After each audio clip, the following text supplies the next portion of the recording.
again. Welcome to new class 775. Yes, sir, 775. All right. Whew. We're progressing. Vocabulary. Let's continue where we left off yesterday. I don't remember what word. A flota, una flota de aviones. A fleet of airplanes, a fleet of ships, the fleet. So, flota, fleet, fleet. There's a very famous street in the business district of London called Fleet Street. It's similar to Wall Street in New York. Fleet Street, fleet, the fleet. La séptima flota, the seventh fleet. La quinta flota, the fifth fleet. Yes, fleet. Herederos, heir. Heir. Richard, ¿cuántos herederos tienes? How many heirs do you have? Well, it depends on your definition of heir. But I have 3 heirs, my wife and my 2 children. Yes. Those are heirs of my enormous, immense fortune. Yeah. Heirs también, eres heredero de mi esfuerzo. You're the heir. The heir to the throne. ¿Quién es el heredero al trono? I can't remember la infanta. Yeah, la infanta. You know, it's interesting. There's an area of London called Elephant and Castle. Elephant and Castle. Es curioso. Una zona de Londres que se llama Elefante y Castillo. Elefante y Castillo. Y se escribe así y se dice así. Elephant and Castle. One of the versions, una de las versiones de por qué se llama así es La Infanta de Castilla. Because if you remember, Henry VIII, his wife was Catalina de Aragon, la Infanta de Castilla. And so the English people, Infanta de Castilla, Infanta, elephant, Elefante y Castillo. And they think it's because of that, because of Catherine of Aragon, when she married the prince, Henry, the future Henry VIII. Catherine of Aragon was one of the daughters of Ferdinand and Isabella, the Catholic monarchs in Spain. And they arranged a marriage with Prince Arthur, the elder son of Henry VII, in order to improve the relations between England and Spain. So Catherine, very young, she was 15 years old, 15 añitos. She went to England and married Arthur, Prince Arthur, que llegaría a ser el Rey Arturo, el primer Rey Arturo de verdad. However, after 7 or 8 months of marriage, he died. Traveling to Wales on a journey to Wales, he died. And she almost died too, Catherine. They were both very sick. 5 years later, she married the younger brother, Henry. And Henry, when he became king, on the death of Henry VII, he became Henry VIII. All right. And ella era la Infanta de Castilla. And so that was called Elephant and Castle, an area in London. Okay, un poco de cultura, or a little bit of culture. Herederos, but she was not the heir to the throne of Castile. Originally, the heir to the throne of Castile and Aragon was Juan, el Infante Juan. Yes, the Prince John, the only son of Ferdinand and Isabella. But he died, I think in Arevalo, no, in Salamanca. He was in Salamanca. He died at the age of 19. Yeah. With his wife, he went to Portugal to attend the wedding of another sister. Ferdinand and Isabella had 4 girls and 1 boy. Now, one of the girls married the King of Portugal. Another, Prince Arthur and Henry VIII of England.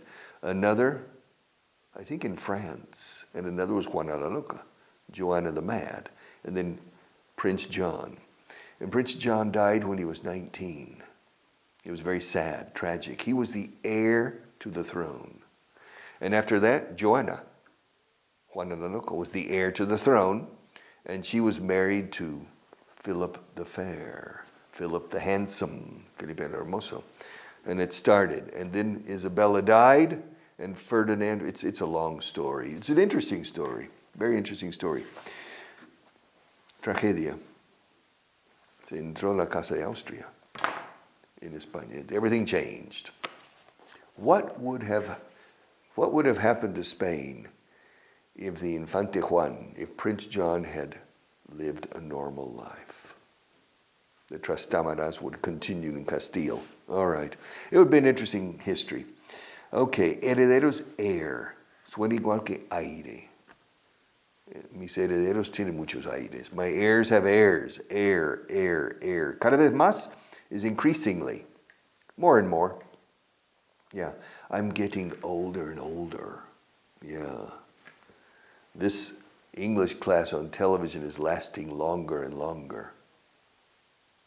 Decimos así en español. A veces se dice en español. Él es más y más, está más y más enfadado. Pero se suele estar cada vez más enfadado. Estoy cada vez más convencido. I'm more and more convinced. Pero una forma más literaria, digamos, I'm increasingly convinced. Aumentantemente. Increasingly convinced. More and more. Yes, these books are getting more and more complicated. This book is getting harder and harder. Yes. There are fewer and fewer pages left. Cada vez menos páginas nos quedan. There are fewer and fewer pages left. All right, increasingly. Probably, likely. It's not very likely. How likely is it that it will rain today? 100% likely. Somewhere in the world. But in Madrid, where I live, how likely? It's very unlikely. Hoy no se pronostica, no hay lluvia hoy, no? No se prevé. All right, the weather forecast says no rain today. So it's not very likely. It's not likely. Likely, probable, likely. All right. Bloc para notas. A notepad. This is a notepad. Yeah. Para cualquier apunte, cualquier notita. It's a notepad. And I write things down on this notepad. I can write things down. Reminders, recordatorios, a reminder. It's a notepad. Pad, P-A-D, pad. Launching pad, plataforma de lanzamiento de cohetes. Esa plataforma is the launching pad. La almohadilla para el ratón is the mouse pad. The mouse pad. Hombreras, shoulder pads. Pads. So, cualquier cosa mullida o que sirva it's a pad. Notepad, launching pad, shoulder pad, and a pad. You go to the football game and you put something under it para ablandar, suavizar. It's a pad to sit on. All right. So a notepad, bloc para notas, a notepad. Now, prometedor is promising. You have a promising future. Yes, tienes un futuro prometedor. Especially if you truly learn English well, then you have a very promising future. Promising. Prometiente in English decimos, no prometedor. Promising. And Marta has a very promising future, especially in photography. Yeah, she has a very promising future. I can see. She has a very promising future. I can see is, don't you? Don't you? Don't you? Do you have a promising future? Yes, I do. Don't you? You have a promising future, don't you? Yes. This is a pen, isn't it? I like flowers. She likes flowers, doesn't she? You like flowers, don't you? ¿A que sí? ¿Te gustan las flores? ¿A que sí? You like flowers, don't you? And she has a promising future, doesn't she? All right. Prometedor is promising. Rivalidad, rivalry. Rival, rival. ¿Quién es mi rival? Who's my rival in teaching English on television? Bueno, hay muchos en internet. On YouTube, there are 1,000 people teaching English on the internet. Yeah. So I have a lot of rivals. But the rivalry is not a problem. Rivalry. There's a big rivalry between Atlético de Madrid and Real Madrid. Yeah, merengues colchoneros. There's a big rivalry. In Seville, the rivalry between Betis and Sevilla. There's a rivalry. In the Basque Country, between Bilbao and Athletic de Bilbao and Real Sociedad, there's a big rivalry. And of course in Barcelona, between Espanyol and Barça. And between Madrid and Barcelona, of course, there's a big rivalry. In Madrid, you have the derby, and then you have el clásico, I think, is between Barcelona. It's a rivalry. Rivalry. R-Y después. Rivalry. Rivalidad. All right. So where are we? Acuerdo, arreglo, a settlement. Un acuerdo is an agreement. An agreement. Ahora, a settlement es un acuerdo donde hay dinero involucrado. It's a settlement. Porque liquidar una cuenta, is to settle an account. Liquidar una deuda is to settle a debt. Escrito settle. Settle. Settle is a very important verb. It has many different meanings. And also settle down. Settle down means cálmate, tranquilízate. Settle down, settle down. Settle down también es asentar la cabeza en la vida. To settle down. Ya tienes 30 años. Ya es hora de que te cases, tengas hijos y hipoteca. Settle down, right? Marta has settled down. She was crazy. You were a crazy teenager? No? Eres una adolescente de las locas? No, she wasn't. She was very conservative. Yeah. So her mother didn't say, Marta, you need to settle down. Settle down. But to settle an account is saldar una cuenta, liquidar una cuenta, saldar. Yes. Now a settlement, aquí dice un arreglo, un acuerdo, a settlement. A settlement. Normally, we use the word settlement in litigation. Two parties.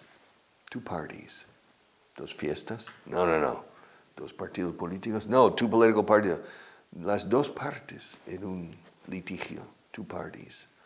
The word party, como fiesta o como partido político, political party, también son las partes en un acuerdo. The parties. The parties. Daño a terceros is third party damage. A tercera parte. A terceros, third party. The two parties in a disagreement, in a litigation. And they can decide to seek, buscar a settlement out of court. Un acuerdo en los pasillos, fuera de lo que es la sala del tribunal.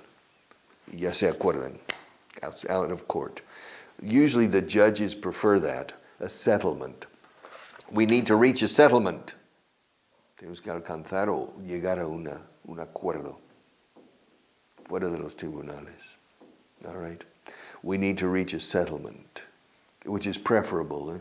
It's always preferable to try to reach a settlement before going to court. Or once you go to court, outside of the court, in order to stop the proceedings. All right. Settlement. Blandura, softness. La blandura, soft. Soft is suave. Soft. Very soft skin, soft. Yeah, soft, suave. Soft. Pero también blando. Do you prefer soft beds or hard beds? I prefer hard beds. I like soft beds, but it's better to be on a hard bed. On a soft bed, you wake up the next morning, everything aches.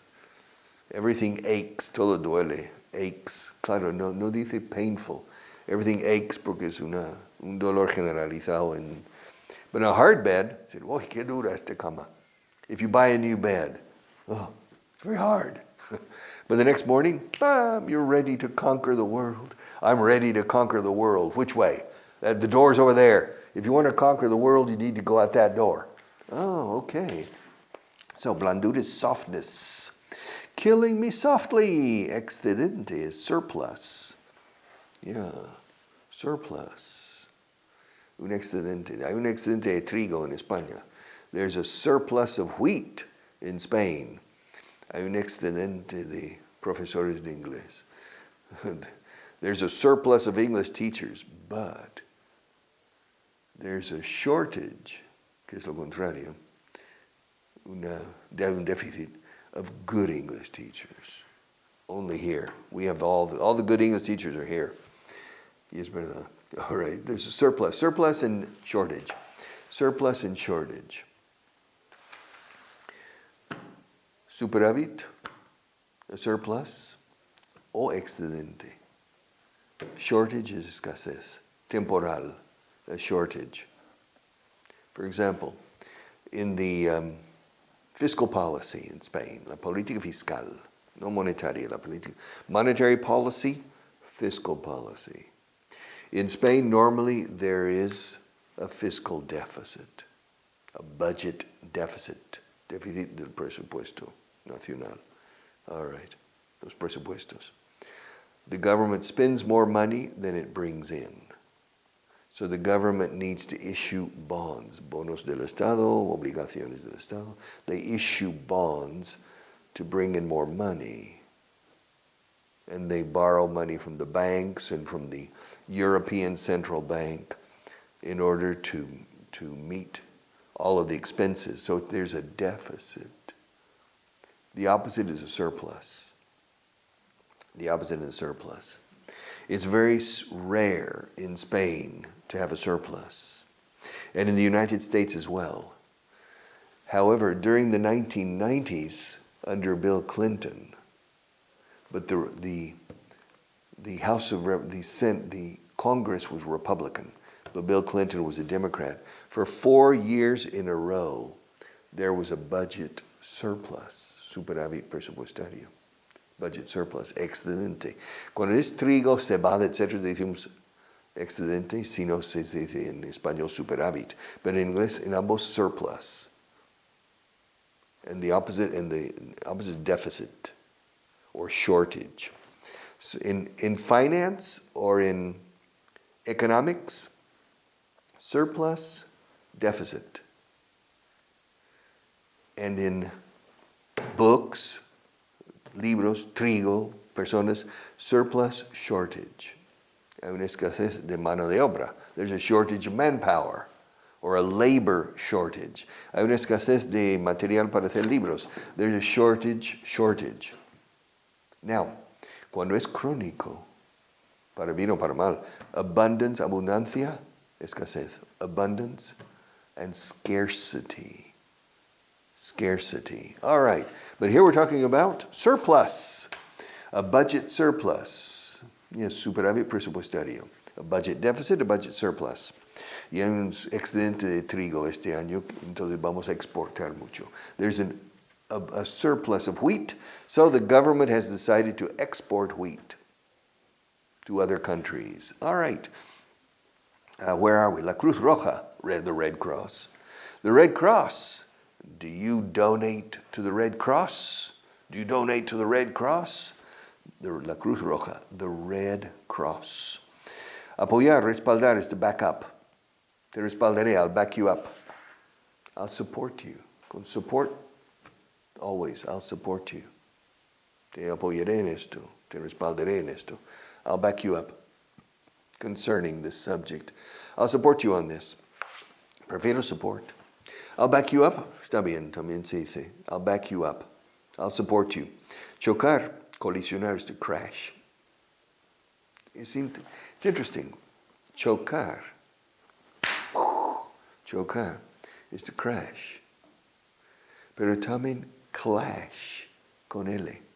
La R, crash, quitas la R y pones un L, es clash. También es chocar. Yeah. Los dos vehículos, the two vehicles crashed. It was a terrible crash. También un desplome bursátil, un crack de la bolsa. We say a stock market crash. The plane crash. Una caída de avión is a plane crash. Now, the clash, el color de tu camisa choca con el color de tu pantalón. They clash, not crash. You understand? Clash. Yeah. Yeah, these are my two favorite colors, brown and yellow. That's black. I need a brown pencil. Brown and yellow. But these clash. No, they don't. They don't clash. Do these colors clash, Marta? No, they don't clash. Oklahoma State University, I think, has these two colors. Yeah, now pink and black. Do these colors clash? No, están bien. These colors don't clash. I mean, I like it. Do you like these colors? They don't clash. All right. Pero aquí dice crash, que es un choque, tipo colisión. A crash, y recuerda, el desplome bursátil is a stock market crash. There's been several stock market crashes in the past 100 years. Of course, the most important crash was in 1929, October 1929. But there was a stock market crash in 1987, October, I believe. There was a stock market crash in 2008. There was a stock market crash in the year 2000, del .com, the high-tech crash. But the worst crash by far was in 1929. All right. The stock market, will there be a stock market crash this year? I don't know. I don't know. Hacer el ganso. Mira, no. Hacer el ganso, hacer el chorra. Yeah, to goof off. To goof off. Se usa mucho. To goof off. You know Walt Disney, Mickey Mouse, Minnie Mouse, Donald Duck, Daisy Duck, and Goofy. Goofy, que era un perro rarito, Goofy. Goofy, porque hace el ganso. What I don't know is which came first. The adjective goofy and the verb to goof off, or the character. I think the Disney character was derived from the expression goofy. He's a goofy person. Es una persona muy un poco rara que hace el ganso to goof off. I remember one of my students, very serious man, Mateo, se llamaba, jefe de producción de una fábrica grande. And I was walking in the general office and I could see through the door of the office and he was sitting at his desk like this. And I said, "Hey Mateo, what are you doing?" Goofing off. He spoke English well, Mateo. Goofing. He was an industrial engineer from San Sebastian. He said, "I'm goofing off." Goofing off. Hacer el ganso. I like to goof off. Do you like to goof off? Yeah, sometimes I like to goof off. Life, you shouldn't be serious all the time. All right. Desbordar is to overflow. O sea, físicamente desbordar. ¿Estoy desbordado? No. To desbordar las orillas, to overflow. The banks, to overflow. Yes. My cup overflows. Se me rebosa. Rebosar is to overflow.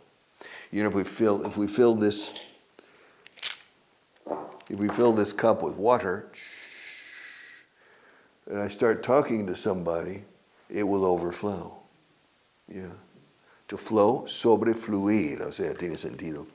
To overflow. Yes. To overflow. Yes, desbordar los bordes, esas. Afilar, sacar punta. Eso es fácil. To sharpen. Sharp. This point isn't sharp. we need to sharpen the pencil. To sharpen the pencil. And we need to sharpen your mind. Agudizarte la mente, afilarte la mente. To sharpen. Sharpen. To sharpen your mind. Strong, strengthen. Long, largo, alargar. Lengthen. Corto, acortar. Short, shorten. Sharp, to sharpen. All right, rendirse is to surrender. Rendirse en guerra is to surrender. Rendirse en cualquier tarea is to give up. I give up. Tiro la toalla. I throw in the towel. I give up. I surrender. Surrenders. Batirse en retiro. Bueno, no, that's to retreat. Es simplemente bandera blanca. That's a surrender. A white flag. To surrender. A white flag. All right. Perder el tiempo. Malescar. To waste time. And I will finish the last word tomorrow.